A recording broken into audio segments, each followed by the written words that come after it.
Hey everyone, we're back with the third video for Rathgricy, which is the latest hero class for Ragnarok Online. In the first two videos, we talk about her core hero skill and her attack skills. Now we're gonna dive into her passive skills. So for those who doesn't know, Rathgricy is a hero class. I've talked extensively about hero classes, and now they're gonna be the new flavor of Ragnarok Online. So before we go into the discussion, disclaimers first. So again, everything I'll be talking about today will be based on my understanding of the in-game codes and my actual gaming experience. I'm not a professional developer, and I am totally not related or affiliated with the people developing the game. Also, thanks to Team Leaks for extracting and translating all of the data. More power to you guys. Okay, we're gonna talk about Rathgricy's passive skill. Overall, she has 4 passive skills. We're gonna talk about that, give you a couple of insights. We're gonna go into the codes, and we'll see whether they are awesome skills or whether they are just so-so skills. So okay, let's dive into it then. So first off, Rathgricy does have I would say overall her skill distribution is balanced. There are about 3 attack skills, there are about 4 passive skills, and then there are like I think about 5 buff skills. So overall it's a pretty good balance. But yeah, her skills are this is I think the name is Glory of Valhalla. There's Halo of Justice, there is Order of Punishment, and then there's Sacred Destruction. So we're gonna go into whatever these things do, and yeah, we're gonna basically find out how they interact. I am not so sure whether it's actually a good idea to test it out. I mean, because this is CBT, there's very limited things that we can actually test out. I mean, with the small amount of players in PvP and, you know, with the setup of this character, it's just, I don't want to give you unrealistic comparisons. But anyways, let's go into the first skill then, which is Glory of Valhalla. So Glory of Valhalla, basically, in this state, what she does is, when she goes into the Valkyrie state, she spreads 100% of the healing she receives to her surroundings. So that's about a 5-meter range. And every time you restore your life while you're in Valkyrie state, you increase your holy attribute attack and abnormal state resistance by 10%. It lasts for 10 seconds and can be layered up to 5 times. For those who doesn't know, abnormal state resistance isn't the individual resistance to statuses. This is more like Dark Lord Star or Wolf Grandma. So if we go into the code here, so as you can see, this is the buff that's being used for the healing. So basically every time there's a heal, this particular buff gets triggered.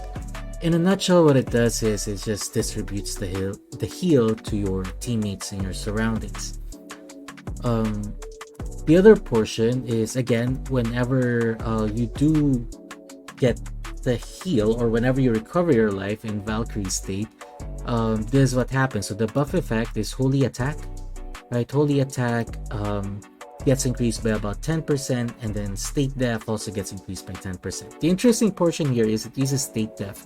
It can either be a good or a bad thing, right? I mean, if you have a lot of these individual resist, right, then potentially this could be a good thing for you, because it's about 50%, and I wouldn't really say it's hard to keep it up all of the time, but yeah. State Def is more in general. It's a second layer to the individual resist. It's a multiplier to it, actually. I have a video about State Def. It's actually one of my early videos, so I explained how they interact. But this is basically Dark Lord Star and Wolf Grandma star. Um, you see, if you have 50%, right? If you have 50% state def, and then if you have 50% coming from here, you can, theoretically speaking, be resistant to all of those statuses. I mean, of course, except to space silence and some of those that doesn't have any resist calculation. But stun, freeze, sleep, you can basically be resistant to it if you get it, if you get state def to 100%. The caveat though is your enemy should not have any state attack. Right? State attack, again, there are various sources for it. Some enemies would have it, some jobs would not have it. Also, I think there's a gotcha headgear upcoming that reduces your state def. So this may or may not be a good thing in the future. But yeah, I think 50% off the bat is still a good thing. At least it kind of rolls the dice, right? Like, for example, you generally don't get any resistance for sleep, for blind. You generally don't get resistance to it, right? I mean, you just get immunity to it. And so having these 50% is still a good thing to at least have RNG kick in and have potentially the chance to not get blinded or whatever. Okay, the second portion, or the second skill we're going to talk about, is Halo of Justice. Now, there was a lot of questions about Halo of Justice in the Discord community, specifically whether, you know, the shield portion, right? Whether you really need to wear a shield and how does it check it. Also, how does it interact, or how different is it from auto guard and parry? So we're gonna talk about that now. So in a nutshell, you know what this does is it's a passive skill. Whenever she holds a shield, there's a 50% chance of being immune to damage when receiving damage.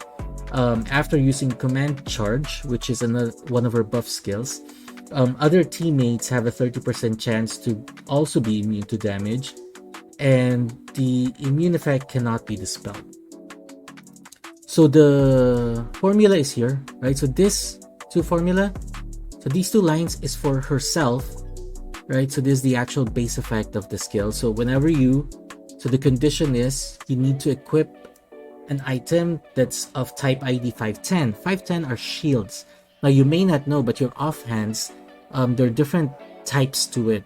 There could be bangles, there could be a book, there's a shield, right? So you need to wear an item that is actually a shield. Now in general, the game will tell you whether you're wearing a shield. So it would actually say it somewhere around here, this portion. But yeah, if you don't know, you just gotta have to check it. But yeah, that's how the game basically checks it. So whenever you equip a shield, right, you gain attribute effect 2 equals to 7, and then your auto block rate will be equals to this amount. Now I took the liberty to extract it. Attribute effect 2 equals 7 is basically auto def.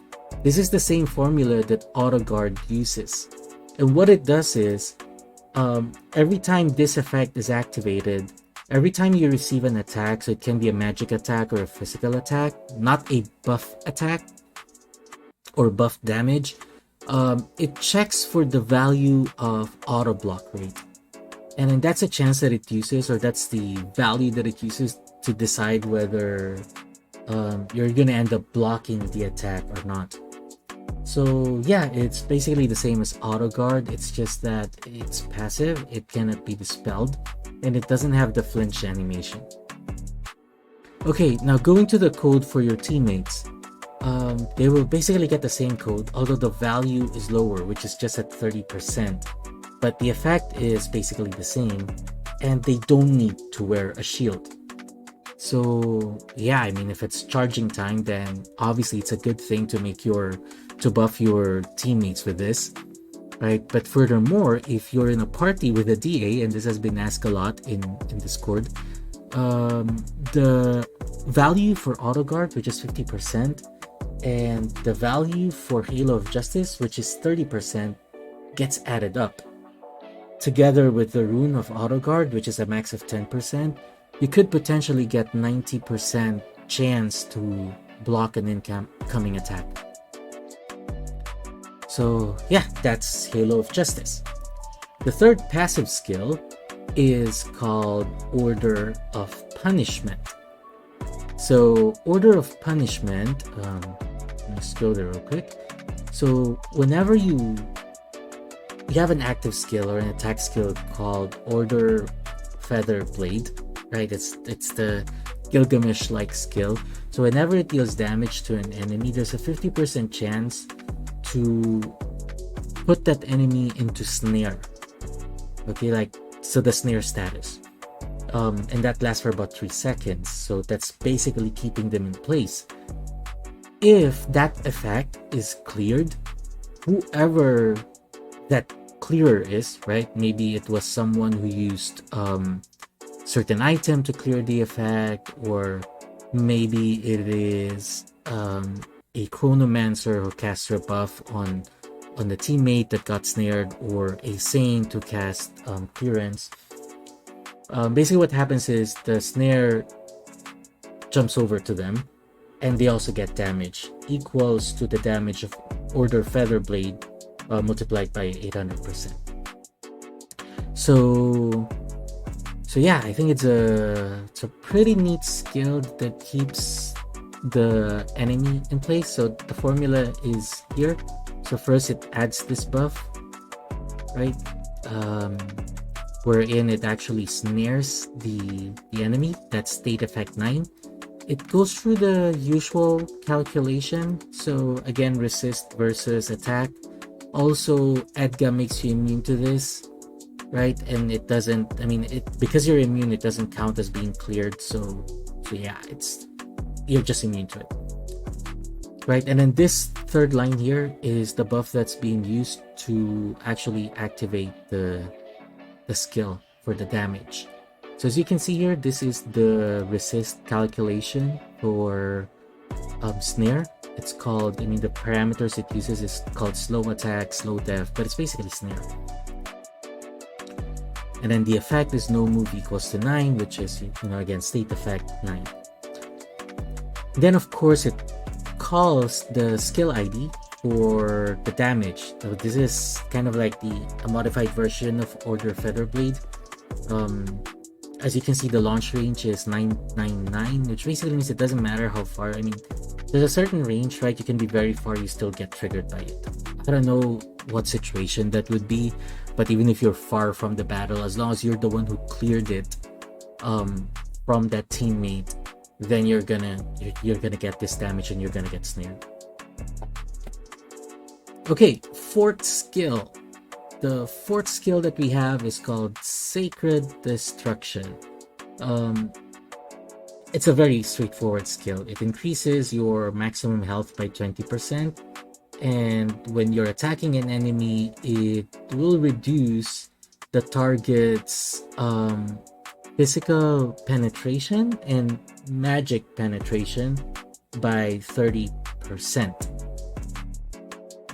And yeah, that's just it.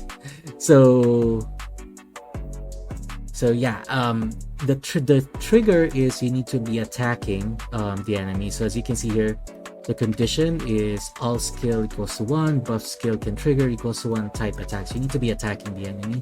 Once you do that, this buff triggers, which basically reduces the enemy's penetration and magic penetration. And then of course you have the 20% bonus HP. So yeah, that's it overall. Those are the 4 passive skills of Valkyrie.